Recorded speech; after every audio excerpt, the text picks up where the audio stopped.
Hey guys, today for the 22nd day of JuV, I thought I would do a quick reading from one of my old NaNoWriMos, because I can't be bothered sorting out art assignments, which was the one that I was going to do for today, and just too much organisation needed for it, so I'm going to do this instead. This is my 2015 NaNoWriMo, and I'm just going to read like the first couple of paragraphs maybe. As Alexis drove on down the road, she noticed that the fog was drawing in all around, starting to obscure the view of the moon over the ocean. Keeping her other hand firmly in place on the wheel, and her eyes on the road, she turned her fog lights on. Then, as she was moving her hand back to its previous position on the wheel, there it was. A movement out of the corner of her eye.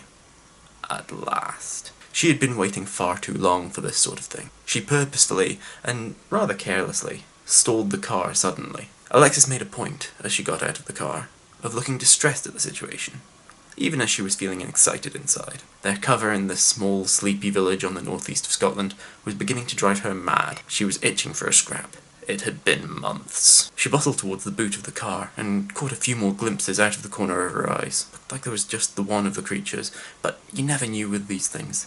They tended to move so quickly that unless you knew exactly what you were looking for, and were really exerting some effort to do so, they would only appear as shadows and blurs. Besides, to actually look would mean that it, or possibly they, would realise that they weren't just dealing with an ordinary human. As she reached the boot and opened it, the creature made its move. And so did she. The wolf-like creature's jaw seemed like it practically snapped off as she whirled around, her arm, already upraised, fist clenching in the instant before it connected.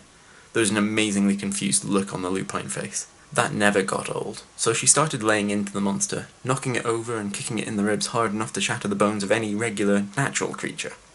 Even with the extraordinary strength and fortitude common to monsters of all kinds, there seemed to be some sort of give, like she had managed to at least crack some of the ribs. "You picked the wrong night to try and attack someone, friend," she quipped, a vicious grin on her face.